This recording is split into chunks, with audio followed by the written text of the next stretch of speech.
আমি আমার ফিউচার নিয়েও ভাবি না, অতীত নিয়েও ভাবি না। আমি শুধু একটা জিনিসই ভাবি, নিতু শুধুই আমার। নিতুরে না পাইলে আমি এই গোটা দুনিয়া বরবাদ কইরা দিতে পারি। নমস্কার বন্ধুরা, আমি শুভ্রনীল।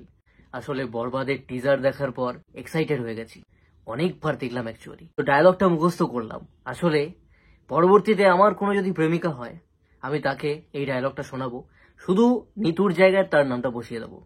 অবশ্যই বেশিটাই ভালো, খারাপ হয়তো দু একটা জিনিস মনে হয়েছে।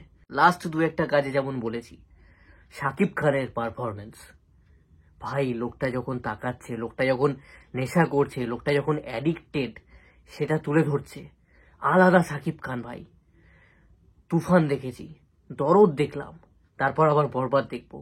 ভাই লোকটা একটুর পর একটু নিজেকে ভেঙে ভেঙে উন্নতির শিখরে নিয়ে যাচ্ছে। আমার একটা আক্ষেপ ছিল যে অপারেশন অগ্নিপথ এই ছবিটা শাকিব খানের কেন এলো না।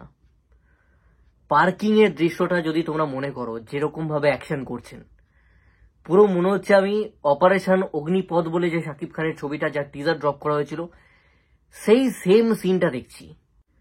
বাংলাদেশের অ্যানিমাল ছবি, শাকিব খানের জন্য নয়, স্পেসিফিক্যালি আমার যিশু সেনগুপ্তর জন্য মনে হয়েছে। যিশু সেনগুপ্ত যেভাবে উঠে দাঁড়ালেন, প্যান্টের চেনটা তুললেন, জিপটার শব্দ আমরা পেলাম, যেভাবে তাকালেন, একটা ছোট্ট চুমু দিলেন স্ক্রিনের দিকে, সেটা আমাকে কিন্তু ববি দেওয়ালের কথা মনে করায়। ছবিটার যে ব্রুটালিটি, ব্যাপারটা কিন্তু বেশ টিজারেই ফুটে উঠছে। এবার অনেকে তোমরা ভাবতে পারো, দাদা আপনি তো সেই অ্যানিমাল বললেন, তাহলে আর কৃতিত্ব কোথায়? আপনি নিশ্চয়ই সিমিলারিটি পাচ্ছেন। অ্যানিমালের বাজেট কত ছিল? এটা বাংলাদেশের একটা ছবি, এখানে কোনো ভারতীয় প্রোডাকশন হাউসও কিন্তু যুক্ত নয়। তুফানের সঙ্গে ভারতীয়দের হাত ছিল, দরদের সঙ্গে ভারতীয়দের হাত ছিল। এটা একদম বাংলাদেশি ছবি। প্রশংসার জায়গা সেখানেই যে একদম আউট অ্যান্ড আউট বাংলাদেশি ছবি, বাংলাদেশ থেকে নিয়ে আসছে পুরোটাই, তারা এরকম কিছু দিচ্ছে। সেই জন্য বলতেই হয়, প্রশংসা করতেই হয়। এটা শাকিব খান যে প্রিভিয়াস ছবিগুলো দিয়েছেন তার ফসল। ওরা সাহস পেয়ে আজকে এরকম ছবি বানাচ্ছে। এই ছবিটা দেখতে দর্শক যাবে। ফার্স্ট ডে কালেকশন যে রিপোর্টটা ছিল, তুফানের রেকর্ড দরদ ভেঙেছিল, দরদের রেকর্ড কিন্তু বরবাদ ভাঙছে। এবং স্টোরি যেমনই হোক, এটা কিন্তু এক সপ্তাহে বাংলাদেশের সর্বকালের শ্রেষ্ঠ রেকর্ড করতে চলেছে। যেরকম আজকে দৃশ্য দেখলাম, অনেকগুলো দৃশ্য ভালো লাগার আছে। হেলিকপ্টারে উনি যখন উঠে যাচ্ছেন, মুখটার অবস্থা কি শাকিব খানের, ওই রকম ক্ষতবিক্ষত মুখ, এবং মেকআপের সেই জায়গাটায় স্পেসিফিক্যালি প্রশংসা করতে হয়। হেলিকপ্টারের দৃশ্য শাকিব খানের সঙ্গে বিভিন্ন ছবিতে রয়েছে, প্রিভিয়াসলি আমরা দেখেছি। এটা তুলনামূলকভাবে বেটার বাংলাদেশি ছবি অনুযায়ী। বসগিরি বলে একটা ছবি রয়েছে, ওখানেই শাকিব খানের বোধহয় এন্ট্রি এইভাবে হয় হেলিকপ্টারে, আমি যদি খুব বললাম হই, আমি একটা সিন দেখেছি। মিশা সওদাকরকে বেশ ভালো লাগছে, মানে অন্যরকম ভাবে সাজানো হয়েছে এখানে। মিশা সওদাগরের যে একটা ধাঁচ আছে, সেটার চেয়ে একটু অন্যরকম। আমি শুধু চেয়েছি তোমায় অঙ্কুশদার যে ছবিটা সেখানে লেগেছিল, এখানে একটু অন্যরকম লাগলো। বস ব্যাপারটা না শাকিব খানের সঙ্গে বেশ ভালোভাবে ফুটে উঠছে, এবং গ্যাংস্টার, পেছনে অত লোক নিয়ে যে হাঁটতে হাঁটতে যাচ্ছে, মানে এগুলো না এনজয় করবার মতন সিনেমা হলে। গ্র্যান্ডার গ্র্যান্ডার বলে, প্রতিটা সিন একটা একটা করে নতুন জিনিসপত্র আসছে। মানে এই টিজারটা এমন হয়েছে, অ্যাটলিস্ট একটা ইন্টারেস্ট গ্রো হচ্ছে আমারও ভারতবর্ষে বসে, যে আমার এই দেশে যদি এই সিনেমাটা আসতো, তাহলে আমি সিনেমা হলে প্রথম দিন দেখতে যেতাম। এটা আমার মনে হয়েছে।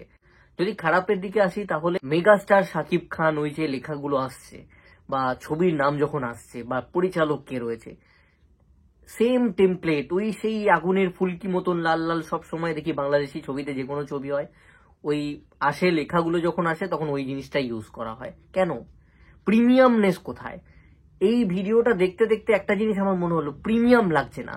তুফান যখন আমরা দেখছিলাম না, এখন আসলে এতটা দেখে ফেলেছি আমরা, সেটা বাংলাদেশের দর্শককেও আন্ডার এস্টিমেট করবার জায়গা নেই। বাংলাদেশের দর্শক বোঝে বলেই তো সেই প্রিমিয়ামনেসটা ফিল করেছিল তুফানের, এবং তুফান ছবিটা হলে ওইভাবে দেখতে গেছিল, তারাও তো বোঝে। এখানে না ভিজুয়ালি সেই প্রিমিয়ামনেস, সেই কোয়ালিটি ব্যাপারটা আমি পেলাম না। এবং শাকিব খানের যে লুক, এই লুকটা কিন্তু প্রিভিয়াসলি আমরা বাংলাদেশি বহু ছবিতে দেখেছি, মেনটেন হচ্ছে। যেরকম ব্রুটাল, অ্যাডিক্টেড, ড্রাগ নেশা করছে একটা লোক, তাকে যদি একটু আবার অন্যরকম কিছু সাজানো যেত, তার মানে বলছি না লাল হলুদ রং করে দিল, সেরকমটাও আমরা বাংলাদেশি বিভিন্ন ছবিতে দেখেছি, ছাপড়ি সাজিয়ে দেওয়া হয়েছে, সেটা বলছি না। বাট একটু এক্সেপশনাল কিছু, একটু দাড়িতে ভেরিয়েশন আনা বা কিছু একটু অন্যরকম যদি করতো, আমার পার্সোনাল ওপিনিয়ন। আসলে যখন তুমি আমাকে এতটা দেবে তখন তো আমার আশাটাও এতটা থাকবে না, তো সেই অনুযায়ী আমি বলছি কথাগুলো। ওভারঅল বেশ এক্সাইটেড ছবিটার জন্য। এই টিজারটা আমাকে অনেকবার দেখতে হবে। তুফানের ক্ষেত্রে এটা হয়েছিল, এটার ক্ষেত্রেও হলো। এখানে বেশ দামি দামি গাড়ির ইউজ হয়েছে, বিশেষ করে ওই যে সাইলেন্স বলছে ওই জায়গাটা তোমরা যদি লক্ষ্য করো, ঢাকার নাম্বার আছে, বাংলাদেশের নাম্বার আছে, তো ওটা কিন্তু রোলস রয়েস গাড়ি ছিল। একটা জায়গায় বোধহয় ফেরারিও দেখলাম। ওই টাইপের গাড়ি হলে অ্যাকচুয়ালি আমি সব ফেরারি বলি।